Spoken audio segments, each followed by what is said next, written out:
Salut à tous, je suis de retour après une longue période d'absence et surtout je suis de retour sur la chaîne originelle. D'ailleurs, restez bien jusqu'au bout de la vidéo parce que j'ai un sondage pour vous à ce sujet. Bref, après tout ce temps, j'ai énormément de sel à déverser, alors ne perdons pas plus de temps.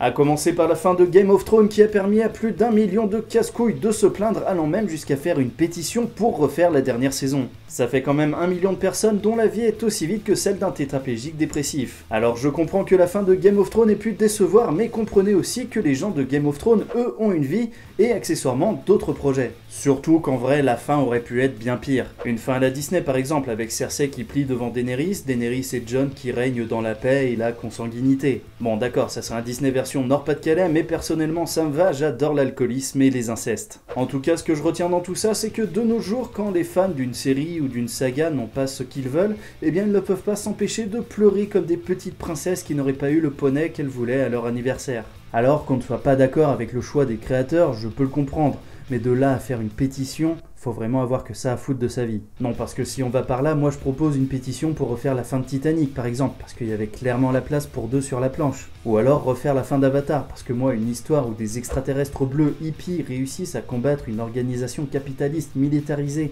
avec des arcs et des flèches, faut arrêter de se foutre de la gueule du monde. Mais bon, dans le même style, on a eu la révélation du design de Sonic dans son futur film. Alors ok, il était dégueulasse, on aurait dit le résultat d'un accouplement contre nature entre Usain Bolt et un hérisson, mais bon, on aurait pu attendre de voir ce que ça donnait dans le résultat final. Enfin du coup, la communauté a eu raison des créateurs et le design va être retravaillé. Alors qu'en vrai, si le film est à chier, c'est pas le design de Sonic ou la présence de Jim Carrey qui va sauver le truc. Enfin bon, rien d'étonnant dans ce ralliement puisque la communauté de Sonic est sûrement la plus frustrée du gaming. Sûrement parce que le dernier jeu vraiment marquant de leur mascotte préférée est sorti sur une console qui n'existe plus depuis des années et qu'elle ne sert plus que de bouche-trou dans certaines productions de son plus grand concurrent. En fait, le destin de Sonic est pas si différent que le destin des autres hérissons. Bon allez, du coup on continue de parler jeux vidéo puisque ces derniers temps on a pu en apprendre un petit peu plus sur Death Stranding.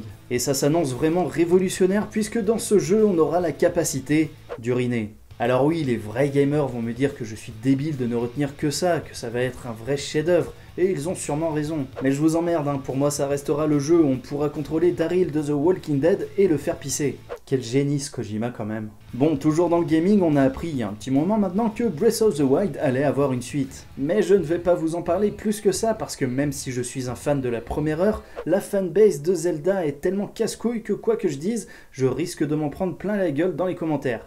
Ah, d'ailleurs, c'est peut-être déjà fait du coup. En tout cas, cette suite a l'air de partir sur quelque chose de plus sombre que le premier, ce qui me rappelle un petit peu la sortie de Majora's Mask après Ocarina of Time, et ça n'est pas pour me déplaire. Ah, et bien sûr, je suis aussi complètement hypé par le futur jeu de From Software, Elden Ring, un Dark Souls dans un vrai monde ouvert, j'ai vraiment hâte de découvrir ça. Presque autant hâte que de découvrir les premières réactions des joueurs de Call of Duty qui se plaindront que le jeu est beaucoup trop dur et qu'ils veulent un mode facile, comme ça a été le cas pour Sekiro. Mais en même temps, les gars, et les filles, les transgenres et tout ce que vous voulez, on s'en fout, hein. Juste renseignez-vous avant d'acheter un jeu, c'est comme pour les vacances, vous allez pas partir à la fistinière si vous aimez pas en prendre plein le cul. Ouais, c'est pas faux. Bon bref, pour finir, on va parler un petit peu cinéma. Le dernier film que j'ai vu, c'est le dernier Spider-Man qui est vraiment cool, qui lance bien la nouvelle phase du MCU avec un Spider-Man au centre de tout ça. Et ça tombe bien parce que Disney n'a plus l'autorisation de Sony d'utiliser l'araignée dans ses films. Bah c'est bien, va bien niquer ta mère. Alors je sais pas du tout comment le MCU va continuer sans Spider-Man parce que ça va être vraiment bizarre. Du coup à ce sujet j'en vois pas mal sur le net qui suggèrent que Disney rachète Sony. Mais attention, Sony c'est pas Marvel, c'est pas Star Wars ou la Fox. Bah oui, Sony ils sont pas que dans la production de films, de séries, de musique ou de jeux vidéo. Ils sont aussi constructeurs de consoles évidemment, mais de téléphones, télé, etc. etc. Thank you, Captain Obvious. Donc s'ils veulent garder Spidey, ils le gardent. Après, j'ai pas plus d'informations sur cette histoire et en vrai je m'en branle. Tout ce que je vois c'est qu'une fois de plus pour des histoires de gros sous, c'est les spectateurs qui trinquent et ça fait chier. Mais bon, au moins Tom Holland va pouvoir continuer de se remplir les poches puisqu'il garde son rôle malgré tout.